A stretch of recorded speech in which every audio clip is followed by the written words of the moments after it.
Hello বন্ধুরা, আজ আমরা একটি অসাধারণ কসমিক রহস্যের দিকে যাত্রা করব। ব্ল্যাক হোল এমন একটা জায়গা যেখানে আলো পালাতে পারে না, সময় বাঁকা হয়ে যায় আর বাস্তবতা যেন গলে যায়। এই অন্ধকারের প্রান্তে কি লুকিয়ে আছে? এটা কি শুধুই শেষ, নাকি এক নতুন শুরুর দরজা? এই যাত্রা শুরুর আগে আপনি যদি মহাবিশ্বের রহস্যগুলিতে আগ্রহ হন, তাহলে এই ভিডিওটি লাইক করুন এবং চ্যানেলটি প্লিজ সাবস্ক্রাইব করে দেবেন। ভিডিওটি সম্পূর্ণ দেখবেন, কারণ এই যাত্রা গভীর এবং রোমাঞ্চকর হতে চলেছে, একেবারেই মিস করার মতো নয়। তো চলুন শুরু করা যাক আজকের আর একটি নতুন এপিসোড। ব্ল্যাক হোলের গল্প শুরু হয় তারার জীবন থেকে। মহাবিশ্বের বিশাল নেবুলায় গ্যাস ও ধূলিকণার মেঘ মধ্যাকর্ষের টানে একত্রিত হয়। এই মেঘ ধীরে ধীরে সংকুচিত হয়, ঘনত্ব বাড়ে এবং নিউক্লিয়ার ফিউশনের মাধ্যমে জন্ম নেয় একটি তারা।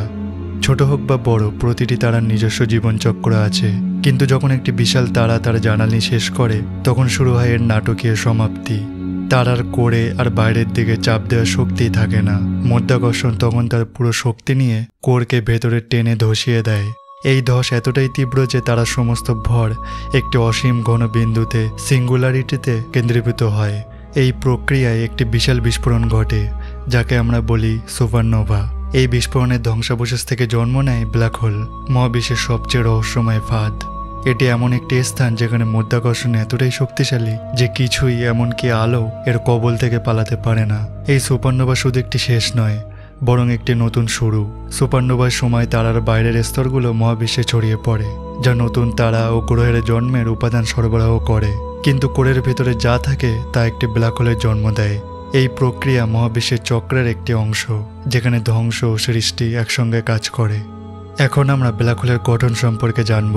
ব্ল্যাক হোল কোনো সাধারণ বস্তু নয়, এটি স্পেস টাইমের একটি অঞ্চল, যেখানে মধ্যাকর্ষণের শক্তি আমাদের পরিচিত পদার্থবিজ্ঞানের সীমা অতিক্রম করে। ব্ল্যাক হোলের তিনটি প্রধান অংশ আমাদের এই রহস্য বুঝতে সাহায্য করে। প্রথম হচ্ছে ইভেন্ট হরাইজন। এটি ব্ল্যাক হোলের অদৃশ্য সীমানা। এই রেখা পার হওয়া মানে চিরতরে ব্ল্যাক হোলের গ্রাসে হারিয়ে যাওয়া। এটি পালানোর শেষ সীমা। কোনো কিছু, যেমন আলো, পদার্থ বা তথ্য, এই সীমানা অতিক্রম করলে আর ফিরে আসতে পারে না। ইভেন্ট হরাইজন ব্ল্যাক হোলের সীমানা হিসেবে কাজ করে, যেখানে মহাবিশ্বের পরিচিত নিয়ম শেষ হয়ে যায়। দ্বিতীয় হচ্ছে সিঙ্গুলারিটি। ব্ল্যাক হোলের কেন্দ্রে অবস্থিত এই বিন্দুতে ঘনত্ব অসীম হয়। এখানে সময় ও স্থানের ধারণা ভেঙে পড়ে এবং আমাদের পরিচিত পদার্থবিজ্ঞানের নিয়ম ব্যর্থ হয়। সিঙ্গুলারিটি মহাবিশ্বের সবচেয়ে গভীর রহস্যগুলোর একটি, যেখানে আমরা এখনও পৌঁছাতে পারিনি। 3 নম্বর হচ্ছে অ্যাক্রেশন ডিস্ক। ব্ল্যাক হোলের চারপাশে ঘূর্ণায়মান গ্যাস ও ধূলিকণার জ্বলন্ত চাকতি। মধ্যাকর্ষণের টানে এই পদার্থ ব্ল্যাক হোলের দিকে টানা হয়, উত্তপ্ত হয় এবং প্রচণ্ড শক্তি নির্গত করে। এই চাকতি ব্ল্যাক হোলের উপস্থিতির দৃশ্যমান প্রমাণ। এটি এতটাই উজ্জ্বল হতে পারে যে দূরবর্তী টেলিস্কোপ দিয়ে আমরা এর উপস্থিতি শনাক্ত করতে পারি। ব্ল্যাক হোলের এই গঠন আমাদেরকে মহাবিশ্বের সবচেয়ে চরম পরিবেশ সম্পর্কে ধারণা দেয়। এটি শুধু একটি অবজেক্ট নয়, বরং স্পেস টাইমের একটি বিকৃতি, যা আমাদের জ্ঞানের সীমানাকে চ্যালেঞ্জ করে। ব্ল্যাক হোলকে প্রায়শই ধ্বংসের প্রতীক হিসেবে দেখা হয়, কিন্তু এটি শুধু ধ্বংসকারী নয়। প্রতিটি বড় গ্যালাক্সির কেন্দ্রে একটি সুপারম্যাসিভ ব্ল্যাক হোল থাকে। উদাহরণস্বরূপ, আমাদের মিল্কি ওয়ে গ্যালাক্সির কেন্দ্রে স্যাজিটেরিয়াস এ নামে একটি সুপারম্যাসিভ ব্ল্যাক হোল আছে, যার ভর প্রায় 40 লক্ষ সূর্যের সমান। এই ব্ল্যাক হোলগুলো গ্যালাক্সির গঠন ও বিবর্তন নিয়ন্ত্রণ করে। এরা গ্যাস ও ধূলিকণাকে উত্তপ্ত করে, নতুন তারার জন্ম ঘটায় বা থামিয়ে দেয়। এই প্রক্রিয়া, যাকে বলা হয় ফিডব্যাক, মহাবিশ্বের ভারসাম্য রক্ষা করে। গ্যালাক্সিগুলোর সংঘর্ষের সময়ও ব্ল্যাক হোলগুলো গুরুত্বপূর্ণ ভূমিকা পালন করে। যখন দুটি গ্যালাক্সি একত্রিত হয়, তাদের কেন্দ্রে থাকা ব্ল্যাক হোলগুলো মিলিত হয়, গ্র্যাভিটেশনাল ওয়েভ তৈরি করে। এই তরঙ্গগুলো মহাবিশ্বের গভীর ইতিহাসের সাক্ষী।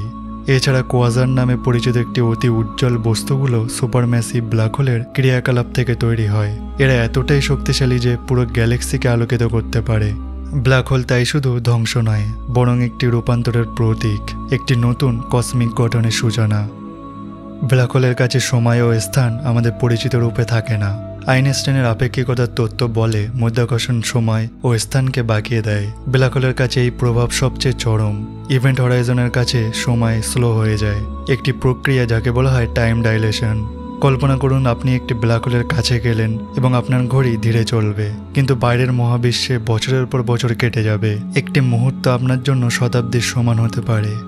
এছাড়া ব্ল্যাক হোলের টাইডাল ফোর্স এতটাই শক্তিশালী যে এটি যে কোনো বস্তুকে প্রসারিত ও সংকুচিত করে, একটি প্রক্রিয়া যাকে বলা হয় স্প্যাগেটিফিকেশন। এই ফোর্স এতটাই তীব্র যে যে কোনো বস্তু বা জীব এটি অতিক্রম করার সময় টুকরো টুকরো হয়ে যেতে পারে। তবে কিছু তত্ত্ব বলে সিঙ্গুলারিটি হয়তো একটি ওয়ার্ম হোলের দরজা হতে পারে, যা অন্য মহাবিশ্ব বা সময়ের সাথে যুক্ত। এই ধারণা এখন তাত্ত্বিক, কিন্তু এটি ব্ল্যাক হোলকে শুধু ধ্বংসের নয় বরং একটি সম্ভাবনার পোর্টাল হিসাবে উপস্থাপন করে। হকিং রেডিয়েশন ও তথ্যের প্যারাডক্স বলে ব্ল্যাক হোল পুরোপুরি নীরব নয়। 1974 সালে স্টিফেন হকিং একটি অসাধারণ তথ্য প্রস্তাব করেন, হকিং রেডিয়েশন। কোয়ান্টাম প্রভাবের কারণে ইভেন্ট হরাইজনের কাছে কণা ও প্রতিকণার জোড়া তৈরি হয়। এদের মধ্যে একটি কণা ব্ল্যাক হোলে পড়ে আর অন্যটি বাইরে পালিয়ে যায়। এই প্রক্রিয়ায় ব্ল্যাক হোল ধীরে ধীরে ভর হারায় এবং একদিন বাষ্পীভূত হয়ে যেতে পারে। এই তত্ত্ব ব্ল্যাক হোলকে একটি গতিশীল সত্তা হিসেবে প্রতিষ্ঠিত করে, যা শুধু গ্রাস করে না বরং শক্তি নির্গতও করে। আচ্ছা, ব্ল্যাক হোল কি সময়যাত্রার দরজা হতে পারে? ইভেন্ট হরাইজনের কাছে টাইম ডাইলেশনের কারণে এটি সায়েন্স ফিকশন গল্পের জনপ্রিয় থিম। কিন্তু কিছু তাত্ত্বিক পদার্থবিজ্ঞানী মনে করেন ব্ল্যাক হোলের মাধ্যমে ওয়ার্ম হোলও তৈরি হতে পারে, যা স্পেস টাইমের বিভিন্ন অংশ এমনকি অন্য মহাবিশ্বের সাথে যুক্ত হতে পারে। তবে এই ধারণার জন্য এমন বহিরাগত পদার্থের প্রয়োজন যার নেগেটিভ শক্তি ঘনত্ব আছে। এই ধরনের পদার্থ এখনও পরীক্ষাগারে প্রমাণিত হয়নি। তবুও ব্ল্যাক হোল সময় ও স্থানের প্রকৃতি সম্পর্কে আমাদের বোঝাপড়াকে চ্যালেঞ্জ করে। এটি আমাদেরকে ভাবতে বাধ্য করে যে সময় কি সত্যিই রৈখিক, নাকি এটি একটি গতিশীল মাত্রা যা মধ্যাকর্ষণ দ্বারা পুনর্গঠিত হতে পারে। ওয়ার্ম হোলের ধারণা আরও জটিল। এটি একটি তাত্ত্বিক টানেল যা দুটি ভিন্ন স্থান বা সময়কে সংযুক্ত করতে পারে, কিন্তু এই টানেলকে স্থিতিশীল রাখতে প্রচণ্ড শক্তি ও অজানা পদার্থের প্রয়োজন। এটি কি সম্ভব? এর প্রশ্ন আজও উত্তরহীন। কিছু তত্ত্ব বলে ব্ল্যাক হোল শুধু আমাদের মহাবিশ্বের অংশ নয়, এটি অন্য মহাবিশ্বের সাথে সংযোগ স্থাপন করতে পারে। সিঙ্গুলারিটি হয়তো একটি নতুন মহাবিশ্বের জন্ম দেয়, যেখানে সম্পূর্ণ ভিন্ন পদার্থবিজ্ঞানের নিয়ম কাজ করে। এই ধারণা মাল্টিভার্স তত্ত্বের সাথে যুক্ত। যদি এটি সত্য হয় তাহলে ব্ল্যাক হোল হয়তো মহাবিশ্বের পুনর্ব্যবহারযোগ্য প্রক্রিয়া, যেখানে একটি মহাবিশ্বের শেষ, অন্যটি শুরু। এই ধারণা থিওরিটিক্যাল হলেও এটি আমাদেরকে বাস্তবতার প্রকৃতি সম্পর্কে গভীরভাবে ভাবতে বাধ্য করে। আমাদের মহাবিশ্ব কি একা, নাকি এটি একটি বিশাল কসমিক নেটওয়ার্কের অংশ? এই প্রশ্নগুলো আমাদের জ্ঞানের সীমানাকে প্রসারিত করে এবং নতুন সম্ভাবনার দরজা খুলে দেয়।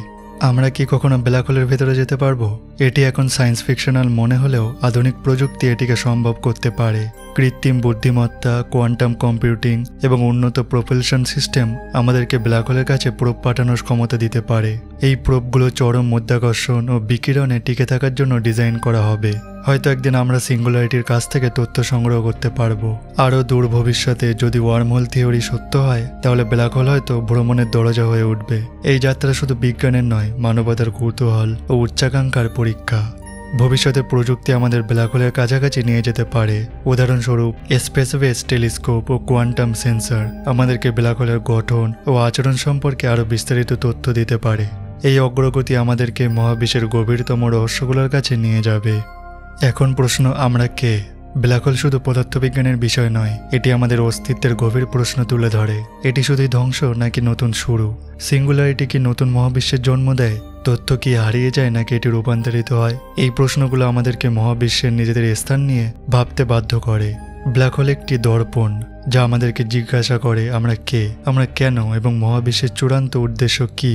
এটি আমাদেরকে জীবন, মৃত্যু এবং অস্তিত্বের অর্থ নিয়ে নতুনভাবে ভাবতে বাধ্য করে। ব্ল্যাক হোল আমাদেরকে মনে করিয়ে দেয় যে মহাবিশ্ব একটি স্থির কাঠামো নয়, এটি একটি গতিশীল প্রক্রিয়া যেখানে ম্যাটার, শক্তি এবং তথ্য ক্রমাগত রূপান্তরিত হয়। এই রূপান্তর আমাদের বোঝাপড়াকে চ্যালেঞ্জ করে এবং নতুন সম্ভাবনার দরজা খুলে দেয়। ব্ল্যাক হোল সরাসরি দেখা যায় না, কিন্তু আধুনিক জ্যোতির্বিজ্ঞান আমাদেরকে এদের উপস্থিতি ধরতে শিখিয়েছে।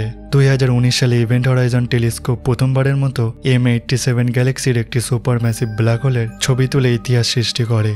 এই ছবি প্রমাণ করে যে ব্ল্যাক হোল শুধু তাত্ত্বিক ধারণা নয়, বরং বাস্তব সত্তা। Gravitational wave, X ray observation এবং গ্র্যাভিটেশনাল লেন্সিং আমাদেরকে ব্ল্যাক হোলের ভর, ঘূর্ণন এবং শক্তি সম্পর্কে তথ্য দেয়। এক্স রে টেলিস্কোপ অ্যাক্রেশন ডিস্কের উচ্চ শক্তির বিকিরণ ধরে, যখন রেডিও টেলিস্কোপ ব্ল্যাক হোলের চারপাশের বিকিরণ শনাক্ত করে। গ্র্যাভিটেশনাল লেন্সিং আমাদেরকে স্পেস টাইমের বিকৃতি পর্যবেক্ষণ করতে সাহায্য করে। ভবিষ্যতে আরও উন্নত টেলিস্কোপ ও কোয়ান্টাম প্রযুক্তি আমাদেরকে সিঙ্গুলারিটির আরও কাছে নিয়ে যেতে পারে। স্পেস বেসড অবজারভেটরি এবং অ্যাডভান্সড ইন্টারফেরোমেট্রি আমাদেরকে ব্ল্যাক হোলের গভীর রহস্য উন্মোচন করতে সাহায্য করবে। ব্ল্যাক হোল শুধু মাধ্যাকর্ষণের প্রকাশ নয়, এটি কোয়ান্টাম পদার্থবিজ্ঞানের সবচেয়ে বড় পরীক্ষাগার। সিঙ্গুলারিটির কাছে জেনারেল রিলেটিভিটি ব্যর্থ হয় এবং আমাদের কোয়ান্টাম গ্র্যাভিটির প্রয়োজন হয়। এই তত্ত্ব স্পেস টাইম এবং কোয়ান্টাম মেকানিক্সকে একত্রিত করার চেষ্টা করে।